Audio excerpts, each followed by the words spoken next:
Bismillahirrahmanirrahim. Assalamualaikum warahmatullahi wabarakatuh. Alhamdulillahirrahmanirrahim. Alhamdulillahilladzi hadana li hadza wa ma kunna linahtadiya laula an hadanallah. Asyhadu an la ilaha illallah wa asyhadu anna Muhammadan abduhu wa rasuluh. Allahumma shalli ala sayyidina Muhammadin wa ala alihi wa ashabihi wa man tabi'ahum bi ihsanin ila yaumil Alhamdulillahirrahmanirrahim. Pada kesempatan kali ini kembali lagi bersama kami untuk melanjutkan kajian tafsir daripada tafsir kitab Ayatul Ahkam. Sekarang kami akan membahas bertemakan larangan mengangkat orang kafir menjadi pemimpin. Larangan mengangkat orang kafir menjadi pemimpin, ikhwanillah, dikutip dalam Al-Quran, itu surat Al-Imran ayat 28 sampai 29.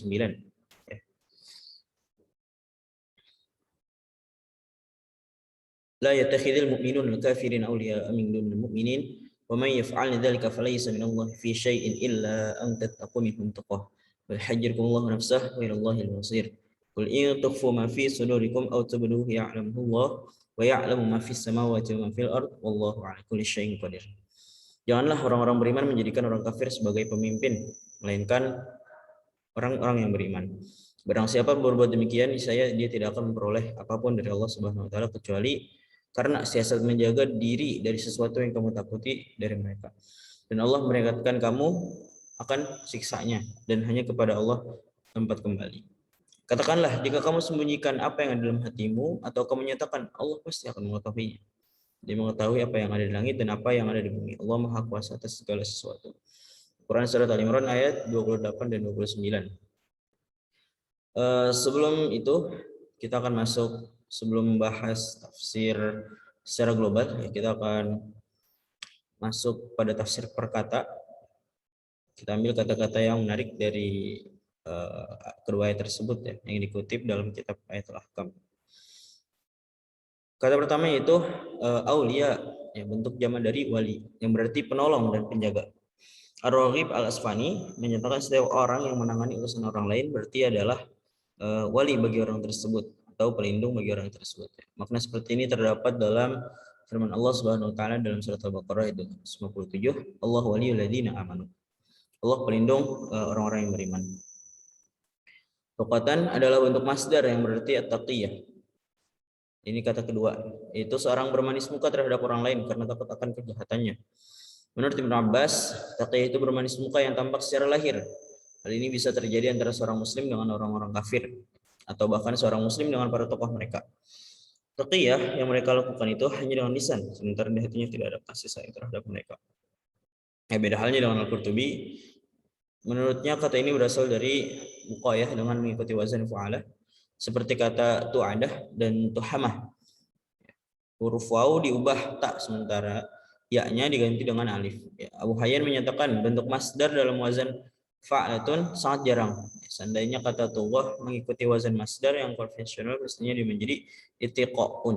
Ya, dalam hal ini contohnya yang paling konkret ada dalam firman Allah,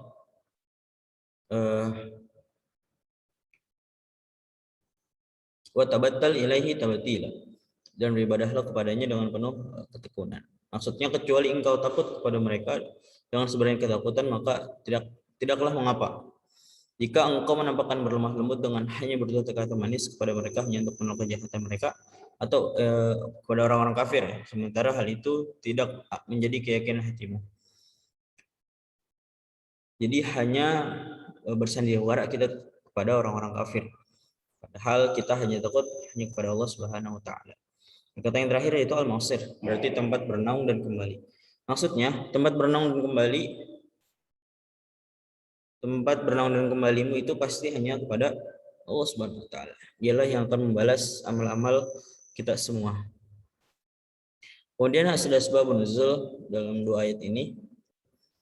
Yang pertama itu ayat ini diturunkan berkaitan dengan keadaan segolongan kaum muslimin yang kebetulan mempunyai kawan orang-orang Yahudi. Lalu mereka bersahabat.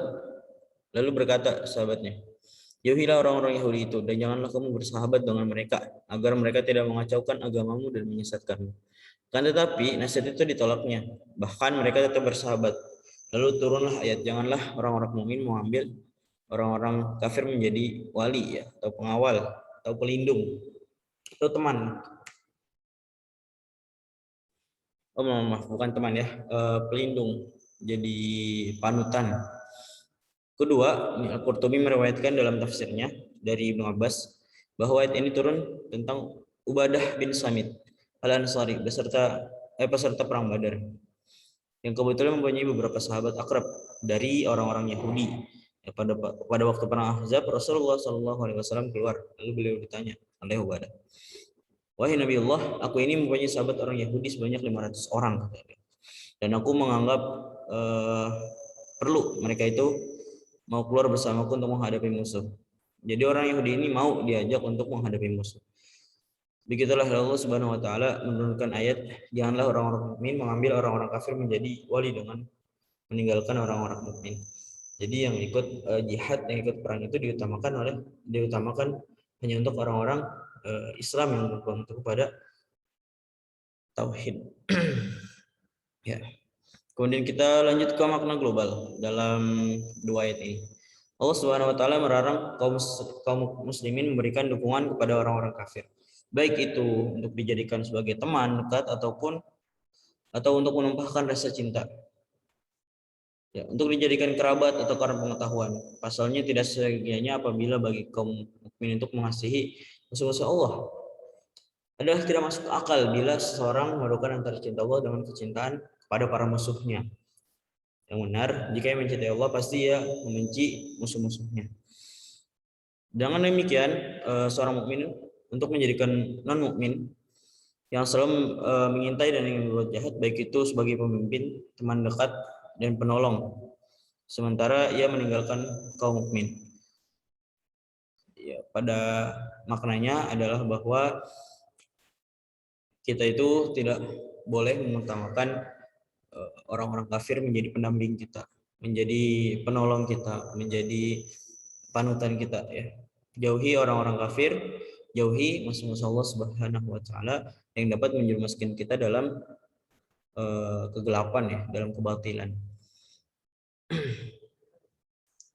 Ayat tersebut secara tegas mewaspadakan kepada kaum mukmin agar jangan memberikan dukungan kepada orang-orang kafir kecuali dengan kondisi terpaksa. Kondisi ini secara konkret dapat digambarkan untuk menjauhi kejahatan mereka, bahaya mereka, atau karena takut kepada mereka. Hanya dalam kondisi yang demikian itulah memberikan dukungan kepada orang-orang kafir diperbolehkan. Itu dengan syarat, yaitu dukungan tersebut hanya di mulut saja dengan menyembunyikan kebencian di dalam hati. Jadi kita hanya mengucapkan dalam mulut saja, tidak dengan hati yang tulus.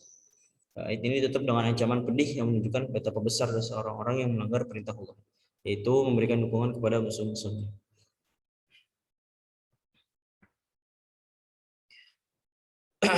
Ada kandungan hukum dari dua ayat ini, ya.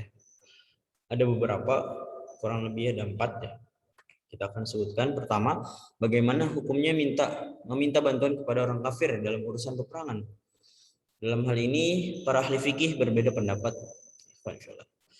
Mazhab Maliki berpendapat meminta bantuan orang kafir dalam peperangan itu tidak boleh berdasarkan konteks ayat yang dua ayat tadi, ya. Mereka juga berdalil dengan hadis Ubadah bin Samit seperti tersebut dalam asbabun nuzul ayat tersebut, ya, yang telah dikemukakan tadi di atas.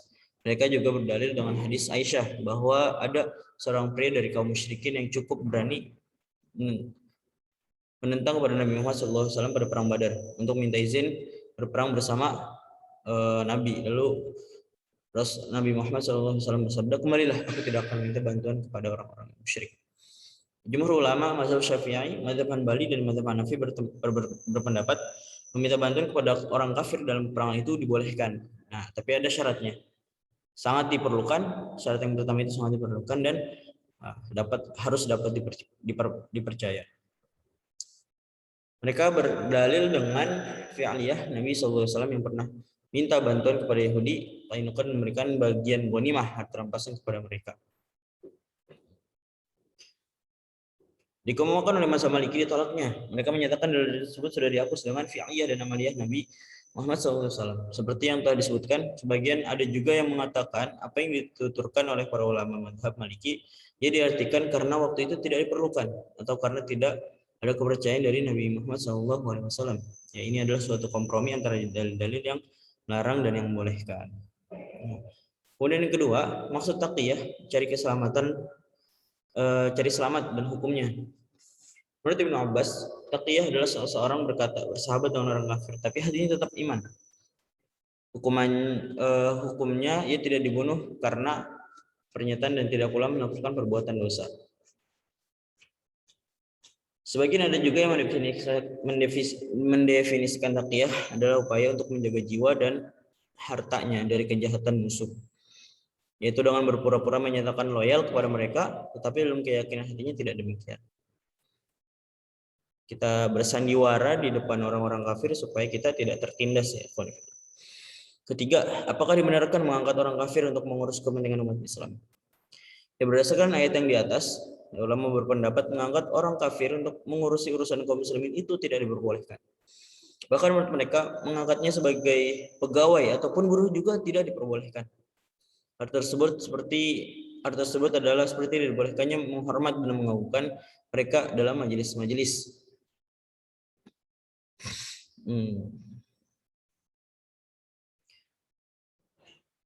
Asalnya dari surat At-Taubah ayat 28 ya. Sesungguhnya orang-orang musyrik itu adalah najis. Innal musyrikina najasun. Al-ayah. Kemudian Ibnu Al-Arabi menyatakan Umar bin Al-Khattab pernah melarang Abu Musa Al-Asy'ari mengangkat seorang juru tulis dari kalangan zimmi dan muslim yang terikat akad zimmah dan menyuruhnya supaya dipecat. Urusan umat Islam kaum muslimin itu tidak boleh diatur oleh orang-orang yang non-Islam ya, orang-orang kafir. Kandungan hukum yang keempat yaitu mengangkat administrator dari ahli-ahli maksiat dan pendurhaka. Mengangkat seorang administrator dari kalangan ahli maksiat dan pendurhaka hukumnya boleh. Dan ini tidak sama dengan memberikan kekuasaan yang diharamkan. Ya, sebab Rasulullah sendiri pernah berbuat demikian dan beliau bersabda, sungguh kami akan senyum di hadapan wajah satu kaum sedang hati kami melaknatnya. Hukum mengangkat administrator dari ahli-ahli maksiat dan pendurhaka.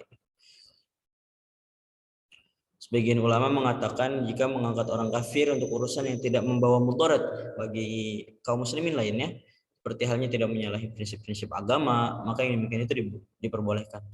Tetapi ya, untuk menghindari bahaya dari orang tersebut seperti membunuh, mencurinya dan saksi palsu, maka sama sekali tidak diperbolehkan. Kiranya Allah Subhanahu wa taala membimbing orang yang berkehendak menuju jalan yang lurus. Itu adalah 4 kandungan hukum dari kedua ayat tersebut. Selanjutnya insya Allah akan disampaikan teman saya, itu Muhammad Salman Al-Farisi. Kepada ini dipersilakan.